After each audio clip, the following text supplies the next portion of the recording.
Hello વિદ્યાર્થી મિત્રો, તો કેમ છો? મજામાં? તો આદર્શ ક્લાસીસમાં તમારું સ્વાગત છે. તો આ લેક્ચરમાં આપણે ધોરણ 10 વિષય ગણિત ચેપ્ટર નંબર 2 બહુપદીઓની વાત કરવાના છીએ. એટલે કે આજે એનો બીજા નંબરનો લેક્ચર છે, જેમાં આપણે ઉદાહરણ 1 અને સ્વાધ્યાય 2.1ની વાત કરીશું. બંને આલેખ આધારિત દાખલા છે, એટલે કે સાવ સિમ્પલ છે, તમારે ખાલી કોન્સેપ્ટ સમજવાનો જ છે. તો ચલો આપણે લેક્ચરની શરૂઆત કરીએ. તો પહેલો પ્રશ્ન છે કે ઉદાહરણ 1 એમાં આપણને શું કીધું છે અહીંયા કે નીચે આપેલ આકૃતિ 2.9માં આપેલ આલેખ જુઓ. પ્રત્યેક આલેખ બહુપદી px માટે y બરાબર pxના આલેખ છે. તો પ્રત્યેક આલેખ માટે pxના શૂન્યોની સંખ્યા શોધો. જો અહીંયા આપણને કયો આલેખ આપેલો છે? y બરાબર pxનો આલેખ આપેલો છે. તો જે અહીંયા કૌંસની અંદર હોય એ અક્ષ પર જેટલી પણ જે આ છે, ધારો કે અહીંયા આલેખ છે, તો આ જે રેખા છે એ જેટલી જગ્યાએ એક્સ પર છે એટલી શૂન્યોની સંખ્યા હશે. તો અહીંયા તમે જોઈ શકો છો કે આ આપણો એક્સ અક્ષ છે. તો આમાં રેખા કેટલી વાર છેદે છે? તો અહીંયા માત્ર આ રેખા એક જ વાર છેદે છે, જ્યાં મેં રાઉન્ડ કર્યું છે ત્યાં. તો અહીંયા શૂન્યોની સંખ્યા કેટલી થશે? તો અહીંયા શૂન્યોની સંખ્યા 1 થશે. તો આપણે લખી દઈએ કે જે પહેલો આલેખ છે એમાં શૂન્યોની સંખ્યા 1 છે. તો સિમ્પલી આપણને જવાબ મળી ગયો. આવી રીતે આપણે બીજા આલેખમાં પણ કરીશું. તો અહીંયા આપણો આ એક્સ અક્ષ છે અને આ જે રેખા છે એ એક્સ અક્ષને કેટલી વાર છેદે છે? તો અહીંયા એકવાર છેદે છે અને એકવાર અહીંયા છેદે છે. તો અહીંયા શૂન્યોની સંખ્યા થશે 2. તો આપણે લખી દઈએ કે શૂન્યોની સંખ્યા 2. શૂન્યોની સંખ્યા બરાબર 2.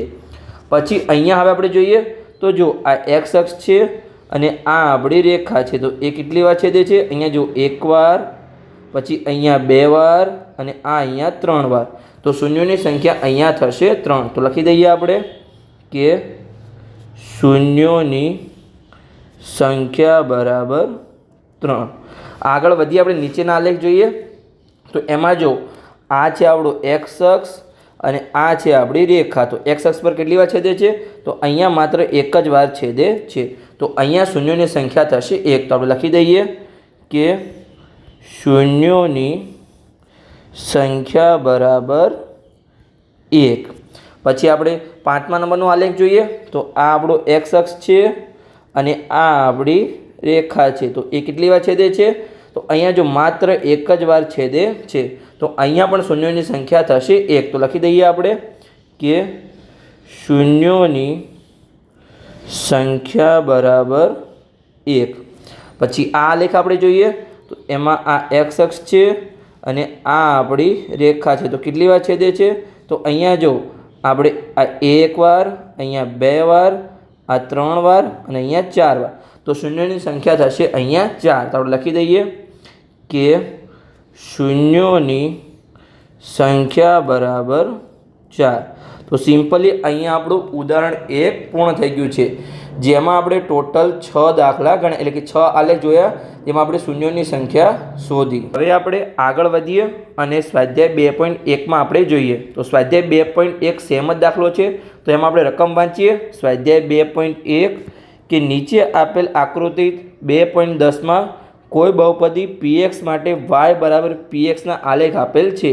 તો દરેક કિસ્સામાં pxના શૂન્યની સંખ્યા શોધો. તો અહીંયા પણ કયો આલેખ છે? y બરાબર pxનો આલેખ છે. તો એ કૌંસમાં શું છે? x છે. તો x અક્ષ પર જેટલી વાર છેદે એટલા આપણા શૂન્યની સંખ્યા થશે. તો ચલો અહીંયા આપણે શોધીએ. તો અહીંયા જો આ પહેલો આલેખ છે, તો એમાં આ x અક્ષ છે અને આ આપણી રેખા છે. તો એ કેટલી વાર છેદે છે? તો અહીંયા એક વાર પણ છેદતી નથી. તો અહીંયા શૂન્યોની સંખ્યા થશે 0, અથવા શૂન્યની સંખ્યા હોઈ શકે નહીં. તો અહીંયા આપણે લખીશું 0. હવે અહીંયા આપણે ડાયરેક્ટ કૌંસમાં ડાયરેક્ટ બોક્સમાં શૂન્યની સંખ્યા લખી દઈશું. હવે એવું લખીશું ને કે શૂન્યની સંખ્યા બરાબર આટલા. ડાયરેક્ટ આપણે બોક્સમાં જે પણ જવાબ હશે આપણે લખી દઈશું, કેમ કે અહીંયા થોડી જગ્યા નાની છે. તો આપણે બીજો આલેખ જોઈએ. તો એમાં આ છે આપણો એક્સ અક્ષ અને આ છે આપણી અહીંયા રેખા. તો કેટલી વાર છેદે છે? તો અહીંયા માત્ર આ એક વાર છેદે છે. તો અહીંયા શૂન્યોની સંખ્યા થશે 1. તો આપણે ડાયરેક્ટ આન્સર લખી દીધો. અહીંયા આપણો જવાબ આવ્યો 1. હવે આપણે ત્રીજો આલેખ જોઈએ. તો એમાં આ છે આપણું એક્સ અક્ષ અને આ છે આપણી અહીંયા રેખા. તો કેટલી વાર છેદે છે? તો જો અહીંયા એક વાર, અહીંયા 2 વાર અને અહીંયા 3 વાર.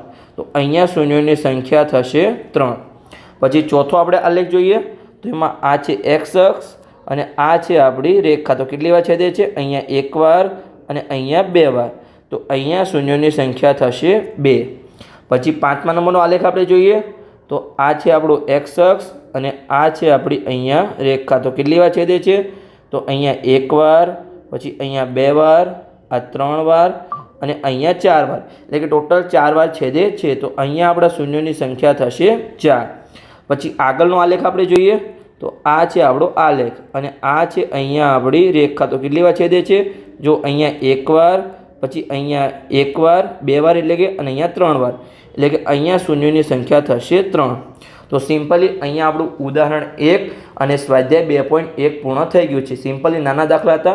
આ દાખલા તમારા પરીક્ષામાં મોટા પ્રશ્નમાં પૂછાશે નહીં, પણ હેતુલક્ષીમાં તમને એક પ્રશ્નમાં પૂછો તમને એક આલેખ આપીને શૂન્યોની સંખ્યા પૂછી શકે છે. બસ, તો આજે તો આપણો લેક્ચર સારો લાગ્યો હોય તો ચેનલને સબસ્ક્રાઈબ કરો અને તમારા મિત્રોને વિડીયો શેર કરો. આગળના લેક્ચરમાં આપણે જે સ્વાધ્યાય 2.1 અને 2.2ની વચ્ચે રહેલા જે ઉદાહરણ છે એની આપણે ગણતરી કરીશું.